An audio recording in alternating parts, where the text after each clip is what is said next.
Good morning and welcome back to Derby Koi. Weekend is here again. A little bit overcast today, but not too bad. Temperatures are holding okay.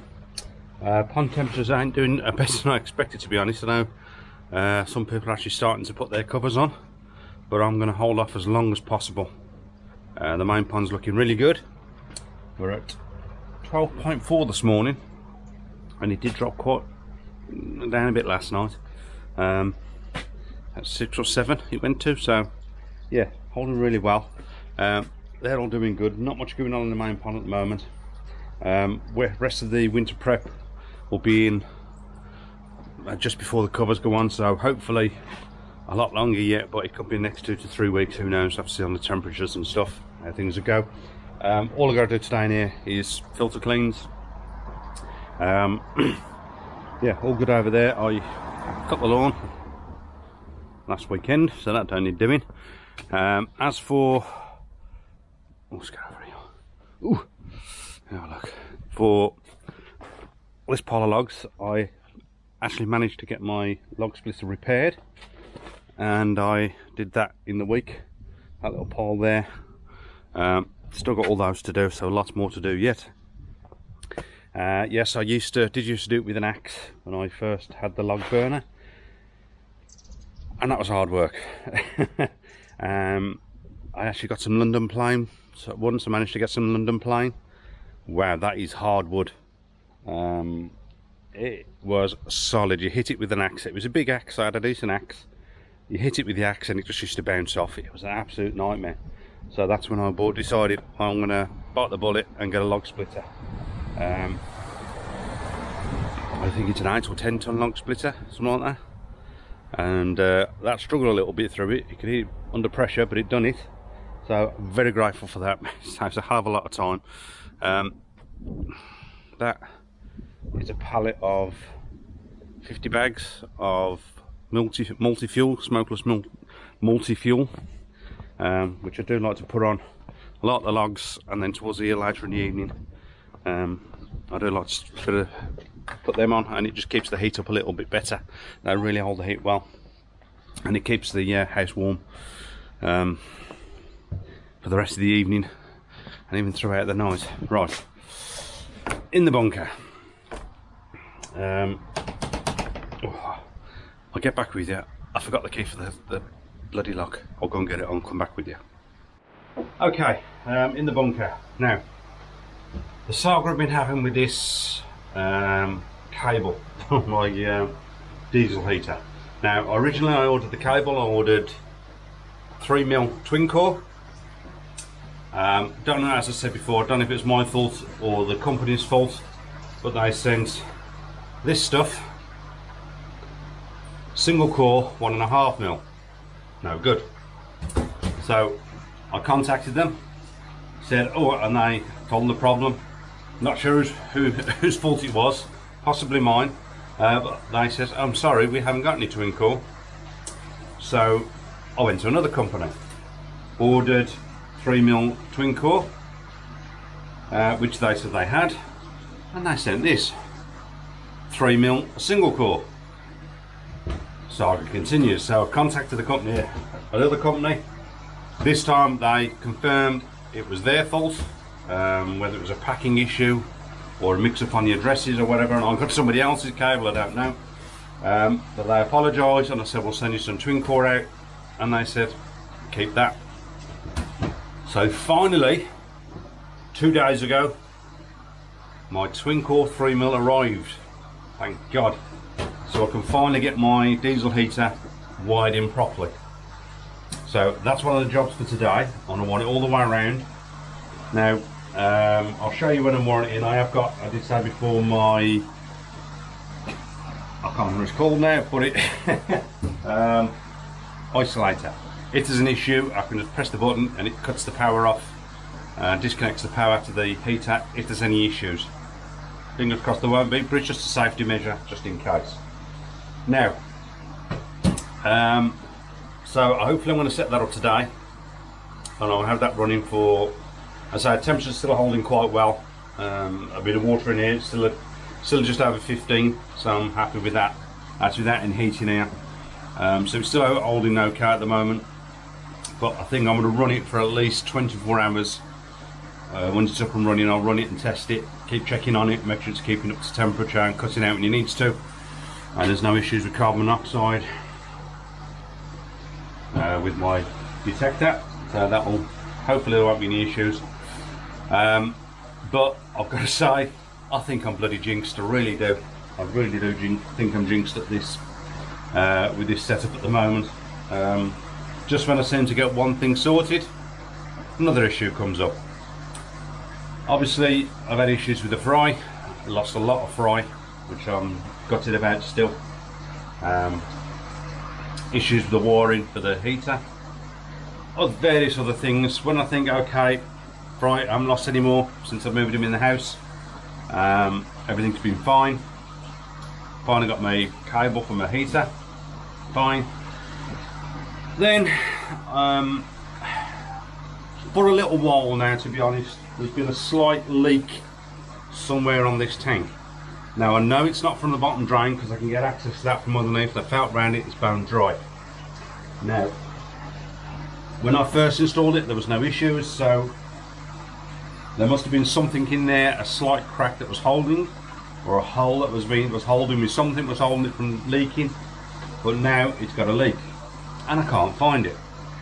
Now, I'll come back to you in a sec. Let's open this up and I'll show you how much water I've lost in just over 24 hours. Okay, so this is probably, when did I do it? 7 o'clock yesterday morning. So it's probably been 28 hours, 29 hours, something like that, about 6:30 in the morning. Now, this should be my water level up here. And now it's down there. So I've probably lost, I don't know, inch to 1.25 inches of water in just over 24 hours. Now I know it's from not from any of these type of panels, the single. Personally, I think, because this, if you look, it's the double part here. There's a double skin here. There's a double skin on the legs, so all corners, and in the middles there's a double skin. Obviously there's a corner down here, there's double skin as well.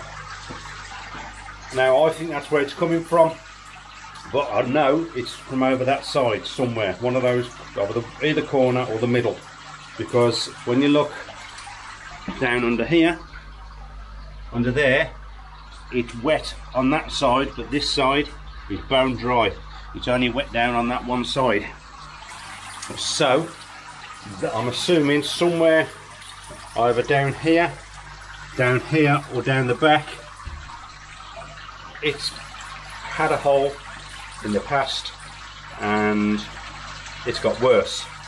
Now when I first had this, yes, it was second hand, it was a little battered, so I did, when I went over the whole thing, what I thought was could be a potential crack or a hole or something, I filled with CC1, so that you can see it's black, and at the back little patches of black and stuff in there. So I don't want to be losing this much water every day. I don't want it to get any worse. Now obviously I'm trying to keep the temperatures up in here.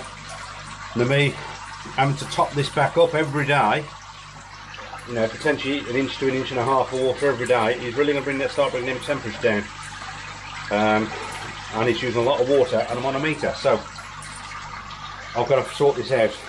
So the only way I can think of doing it is basically closing this tank down for a while. So what I have to do is, the fish that I put in here, I know it's only recently, not something I want to do, but they're big enough now. Obviously the ones came out of this main tank anyway, so the 5 fish that came out of the green tank will go back, and I think the 2 fry in there, which are quite large, you know, 12, 13 cm, I think they're going to be fine. I'm going to have to put all those in here for a little while, and I'm going to shut this tank down. So I'm going to shut the bottom drain off, and I'll shut the shower off, but I'm going to leave the water in there, and I'm going to let it drop until it finds its own level. Hopefully it's not right to the bottom. I I want to wait until it drops all the way down, and I keep testing it, keep marking it until it doesn't drop anymore. When it doesn't drop anymore, I'm then going to find have a good look all the way around along the water line and up from that to find what I potentially could be the leak. I'll clean it up, CT1 it up, hopefully that will cure it, fill it back up with water and let it test again, and hopefully it can be done fairly quick. Now these ones ain't going to hurt going in the other tank. They come out of there anyway, they're going to be fine in there. It's just something I didn't want to do. It's a bloody pain, I wasn't expecting it, it's a bloody nightmare. Yeah, so that's what I'm at the moment. Yep, so I'm definitely jinxed with this. Oh god, these things are sent to try us, and it's definitely trying me at the moment. All part of the fun, I suppose, so yeah, not the best. Not ideal situation again, but I'm gonna have to do it. So that's the only way I can think of finding a leak. I can't afford another tank at the moment. I'm budgeted out. I've gone way past my budget, to be honest.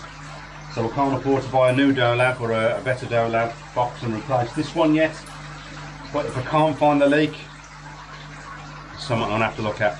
I'm gonna have to do it. I'm gonna have to blow the budget some more. And hopefully it'll be sorted. But hopefully I can find the leak and stop it to get it back up and running. Because when the ones in the house, which are doing absolutely fantastic, when they put a bit more size on and I'm happy with their growth and they start to outgrow the tank in there, the ones that get bigger, I want to move them in here, so I want them back into this tank rather than the green one. So those are some of the jobs that are going to get done this weekend. Whether I can get onto this tank today, I'm hoping to get onto this today, but I've got to sort all that stuff out there. I've got to get my heater. I want to get my heater up and running, get that sorted. But yeah, so it is what it is, and I shall get back with you once I've got something done. Okay, so wires in. Now runs from there all the way along the back, all the way around there. It runs to this, so if I need to, I can just press that. That'll flip up. I don't do because it's actually connected, and that'll cut the power off. Then down to the battery, onto a 20 amp fuse, inline fuse on the live. The batteries down there, and I've also tidied all my cables now, all nice and clean and tidy. So I'm happy about that. Over to here. As you can hopefully see, we have power to the unit. I haven't switched it on yet, so that's my next port of call, is to get it up and running and get it tested in here. At the moment, temperature in here is 20.7 on here. I think this is flashing between 21 and 20 on there. So, if I remember rightly, I can't remember how to work the bloody thing. Power on and hold. There you go, the little fan's going. The preheat diesel pump, preheat pump. So I'm just going to wait for that. Have a look. I think if I hold on that one, there you go, I'm over to 20 degrees. So that is now on its warm-up cycle, and when that's warmed up it should kick in. So I shall come back with you when it's all up and running and blowing hot air. Okay, it's now, turn it back on, starting to run, as you can possibly hear down there. It's building up temperature into here, so that's going to run up now until it gets to reach its proper temperature. These will go up, start to turn red as it comes up to temperature, and it will start to be blowing a lot more warm air out. So I'm going to give it 5 minutes come back to it and see what it's blowing air out. Okay guys, it's been less than 5 minutes, and as you can see, the unit is up to full temperature on there, and it is pumping out warm air. And as I said when I started, it's 20.7. In less than 5 minutes, I'm up to 21 already, and I'm starting to sweat now because I've been working in here. But I can definitely feel the warm air coming out now. So I'm gonna leave this running now for a while. I have got it set to 24 on there. I think I'm gonna leave it at 24 for now, and see what happens. I'll come back to it a bit later and check on it. You know, that's saying it's up to 22 on there, but that's because the heater's right down here. I'll leave it at that and we'll see what happens, so I'll come back with you shortly. Okay, it's I know, probably been an hour, something like that. So this size have reached temperature, so the fan has now gone down to the lowest setting, so it's still blowing warm air out. It's quite warm here, to be honest. That size are up at 23.4, and the water is now to 15.6. I can't remember what the water was at now, but I know that's definitely gone up a little bit. So yeah, it's quite snug in here. A lot more testing to do on it. To test how much diesel it uses and stuff on there. So I'm considering, I'll let it run now all night, see how it copes. My next test then, I think, once it's up to temperature, is you can set it into a thing called Alpine mode, because it's such a small space here, just to keep it ticking over at the temperature I need. I think I might try it in Alpine mode, and that uses, supposed to use less diesel. It lowers the pulse rate on the pump down. So because it's easy to reach temperature here, and I just want it ticking over nice and steady to keep it at temperature, I think that's what I'm going to do. But I'm leaving it this for now, overnight, and then tomorrow I'll come back and check again. I'll top the diesel back up, mark it, and then set it on Alpine mode. But apart from that, we're getting there in here. What's left in here?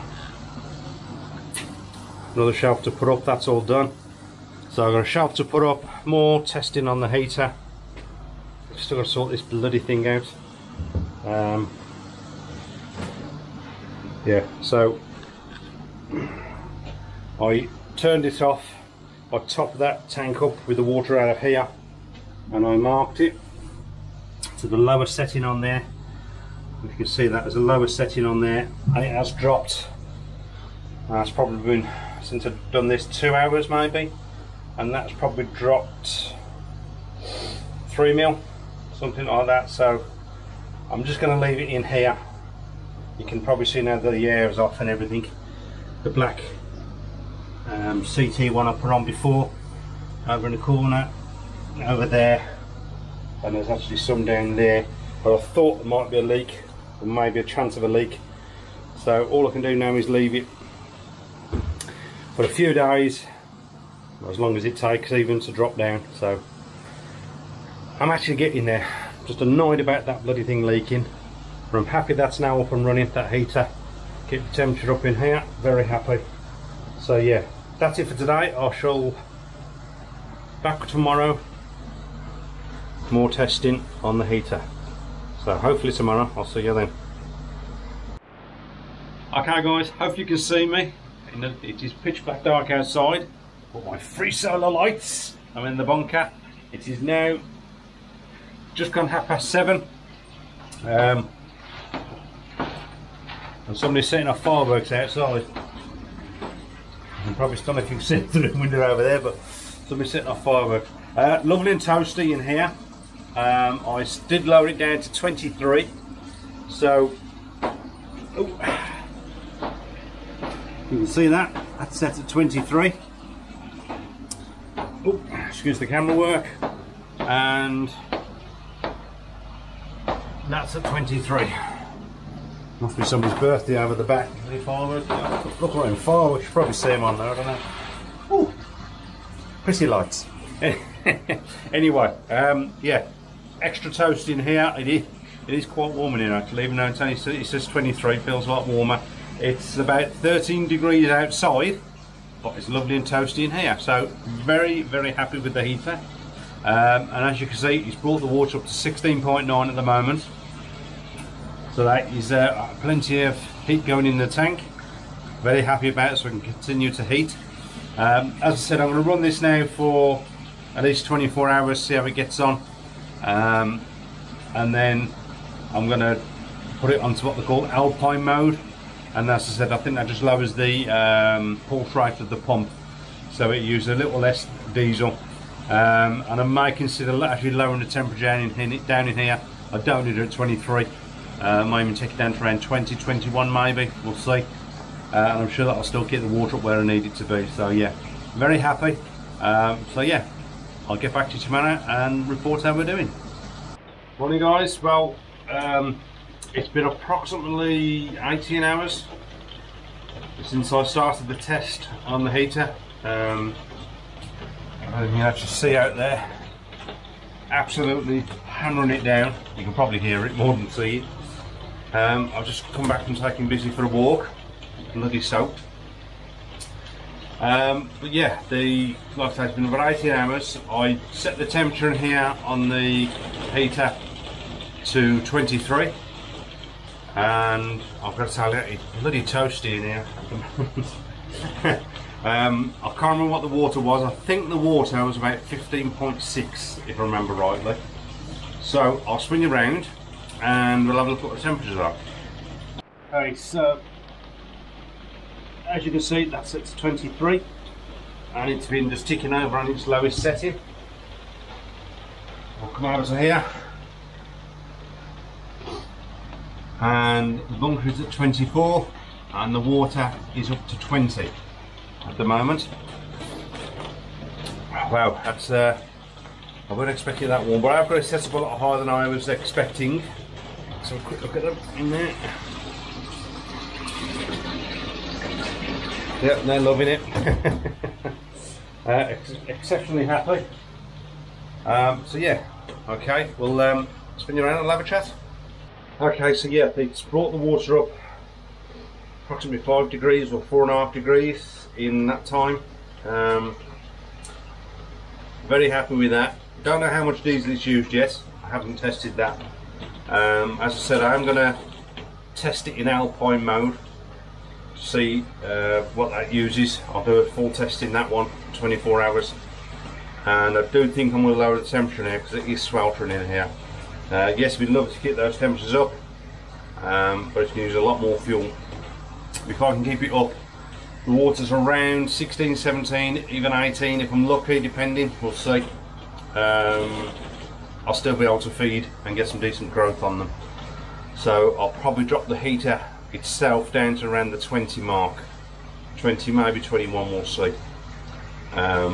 Just to keep it nice and toasty in here. And I am still going to sort the windows out. I have managed to get some more of this stuff. This is only the thin stuff, this is the thicker one here. The thin stuff's on the side, so I've got to find a way doubling that up to give me that little bit of heat barrier and help keep a bit more heating as well. So yeah, very happy. Lovely and toasty. I might stay in here. I wonder if I can get my telly in here actually. It's bloody warm in the house at the moment. Yeah, so very happy with that. And like I say, big test to come, more testing. But exceptionally happy, I didn't say the word, exceptionally happy with the heater. No issues, no carbon monoxide, it hasn't gone off. So that's another good thing. I was thinking of heating the water. You can buy another kit to add to the heater as it heats the air up. It's heating the water as well. But I don't know what they cost yet. Maybe something to think about for next year. Maybe look into that and see if I can add it to actually heat the water with those. I don't know if you can set a set temperature or it just heats it to a certain temperature. I don't know. I'll have to look into those more. And if it can be heated on a circular motion rather than heating just a tank up, I don't know. And like I say, if it just only goes to a certain temperature, that'll be no good. If I can set the temperature, then it may be something to look into for next year, maybe. We'll have to wait and see. But yeah, all good. So, more testing to come. As I said, I've said that so many times. So, don't forget to like, share and subscribe. Pop over to Facebook, somewhere here. Check me out on that one. So, until the next one, stay safe. Job is a good one.